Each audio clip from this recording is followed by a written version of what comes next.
Are you looking to expand or update your tie selection? Are you a bit lost with all the different types of ties that are now available on the market, all the different places that they're made and all different styles that they offer? Are you looking to find out the rules of matching your pocket square to your tie? Ooh, mustn't break those sartorial rules now, must we? Well, in this video, we're gonna break down different types of ties in relation to what they're made of, the styles, how they're made, and then when to wear them. And then we're going to move on and look at pocket squares and give you some guidelines about how to match your pocket square to your tie to give off that elegant sartorial look. Hi, my name's Elliot. I'm a single father to a beautiful daughter, a lover of all things sartorial fashion, fitness, stoicism, and basically anything nerdy. Can I just say a massive thank you for joining me in this video today? If you could give it a like and hit that subscribe button, I would really appreciate that. Now, let's get back to talking about ties. So let's just quickly lay out the ground rules of this video. I'm only going to talk to you about ties that I personally own because I wouldn't like to give you information about something that I've never actually laid my hands on. But I do have quite an eclectic collection of ties. Secondly, I will provide links to all of the ties that I share today in the description box down below. There's only one affiliate in that description box and you just need to know about that.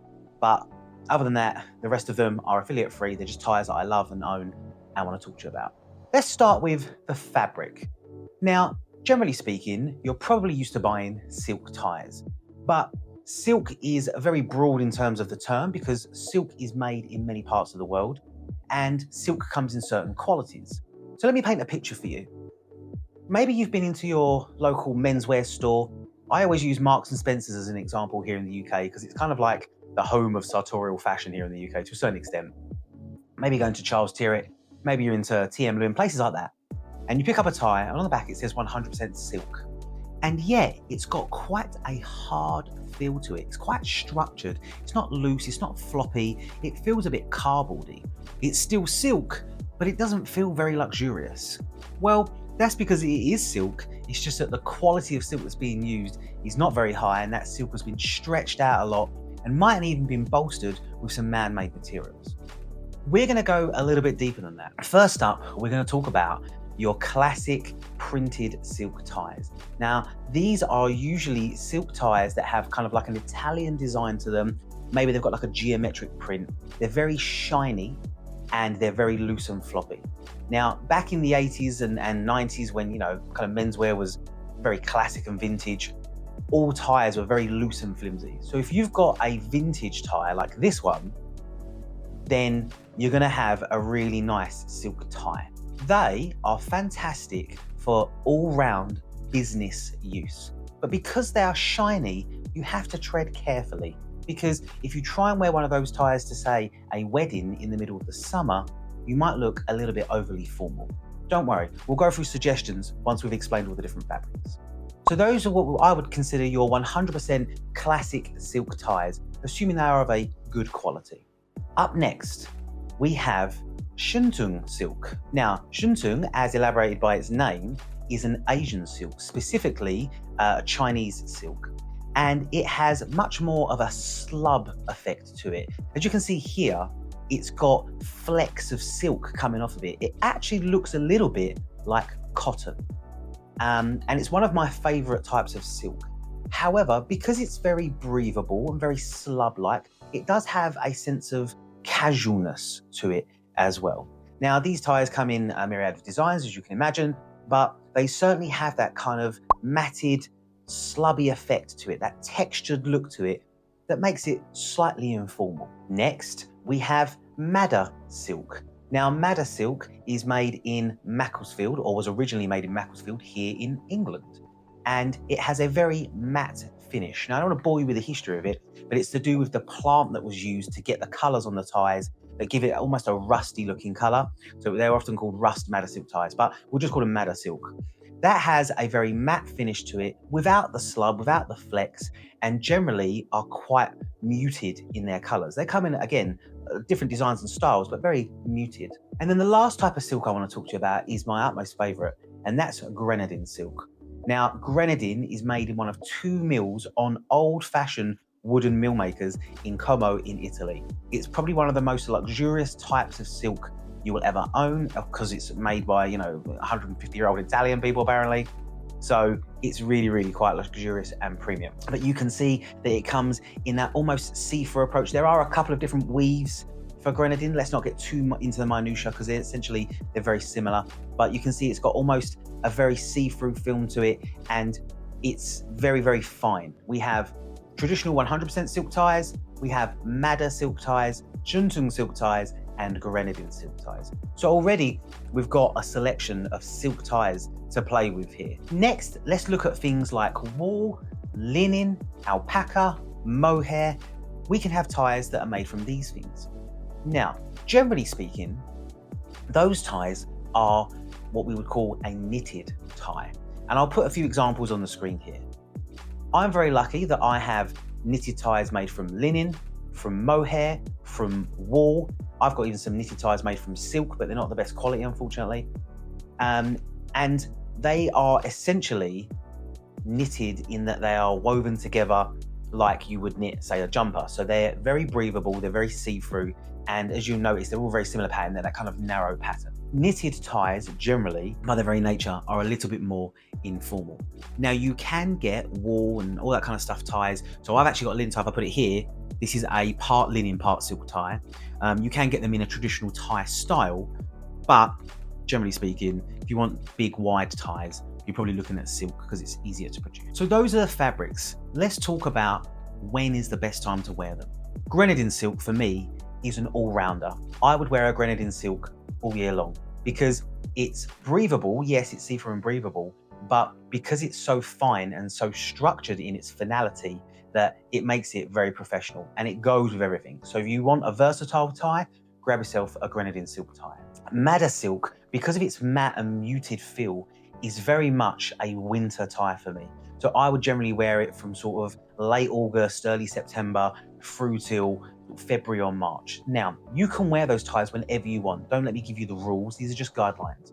But I tend to just stick with them. In fact, I'm wearing it today, and the reason being is that it goes really lovely with tweed and flannel because it's quite muted. Shantung silk ties, because they've got that kind of slub effect on them, are generally better in, say, the spring and the summer because they're breathable and they go nice with things like linen and cotton. But again, you can wear them whenever you want. I was wearing a shantung silk tie just last week and it was 0 degrees. So you wear them when you want, but just be careful what you match them with. Things like shantung don't go amazing with tweed in the grand scheme of things. Your generic 100% silk ties, depending on the quality of them, you can wear them year round in a business setting, okay? In a business setting. Your knitted ties, generally speaking, is a summer deal. Now, again, you can wear knitted ties in the winter, but depending on what they're made from, it might clash with what you're wearing.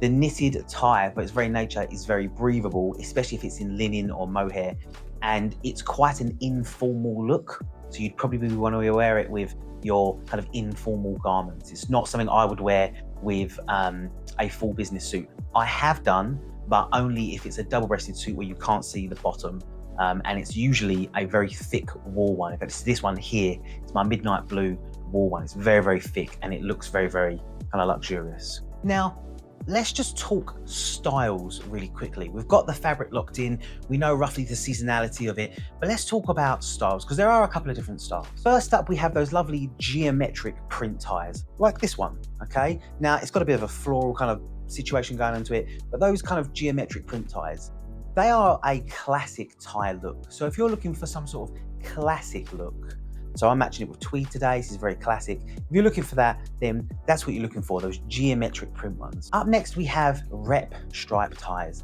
And these are by far my favorite type of tie, but it's tricky because you have to be careful how you match stripes with stripes. And I just don't want to run that risk of getting that wrong and looking a bit silly.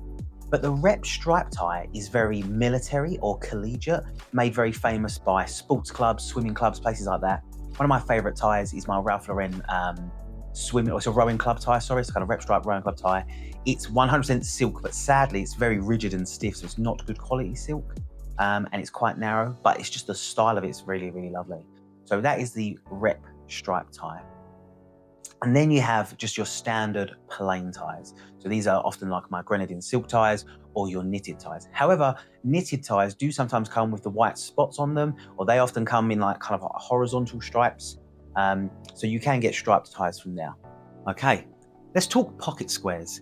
And this is where the minefield starts to open up a little bit, because there are some guidelines that you might want to follow. Pocket squares, like ties, can be very expensive, especially if you're buying silk hand-rolled pocket squares. Now, some of my favorite pocket squares cost upwards of £100, if not more. And you don't even really see most of it. In fact, if you look here, you're not really getting a lot of this. Obviously, you can see this is just a plain white with a nice kind of caramel edging.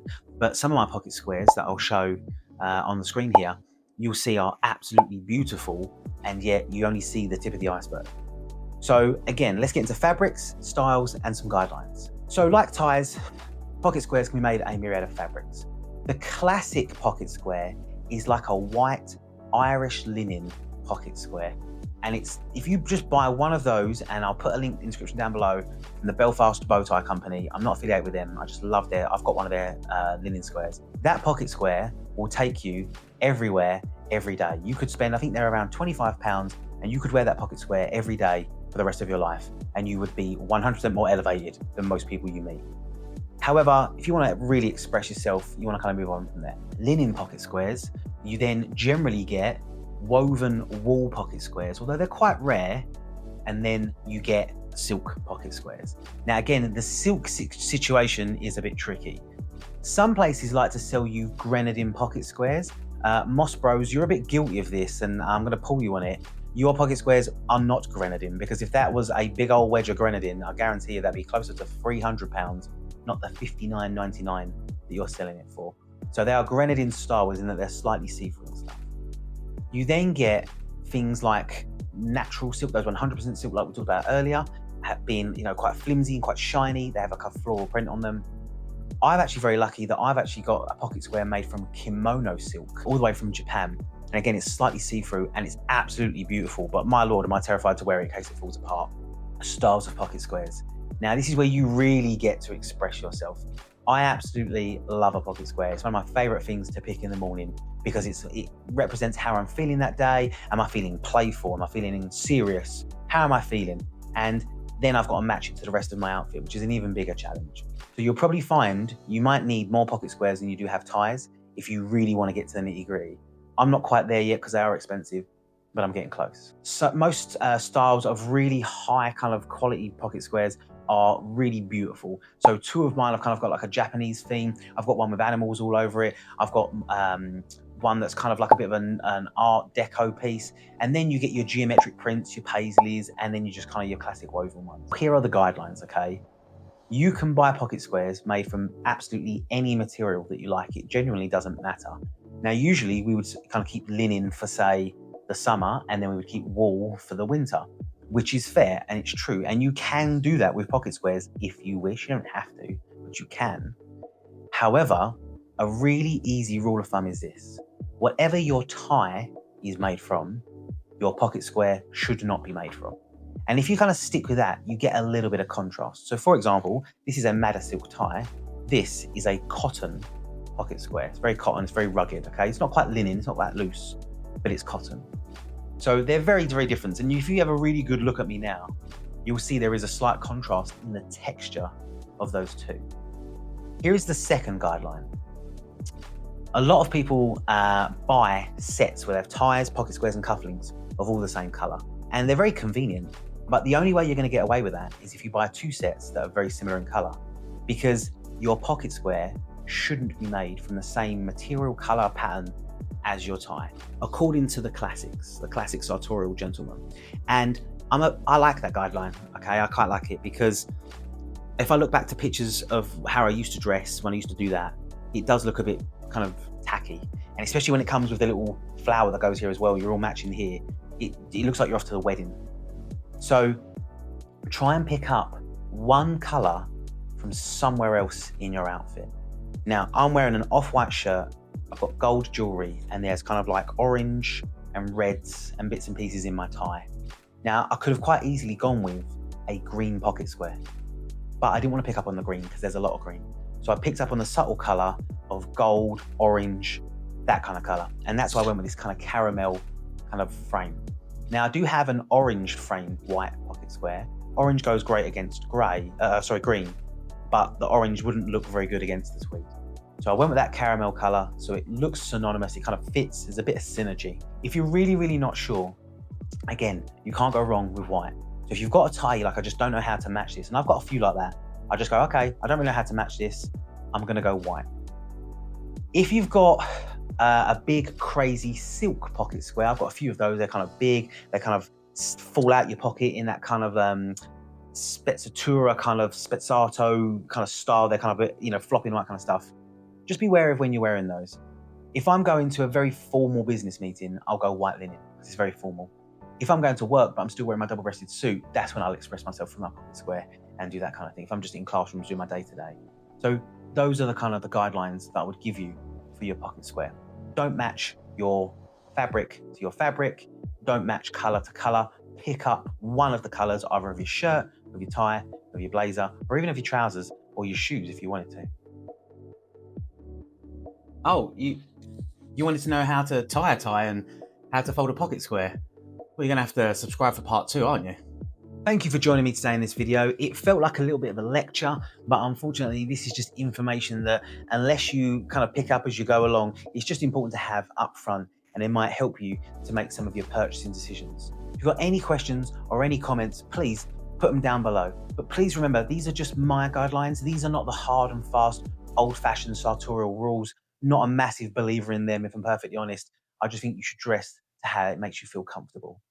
Thanks a lot for watching, and I'll see you in the next one.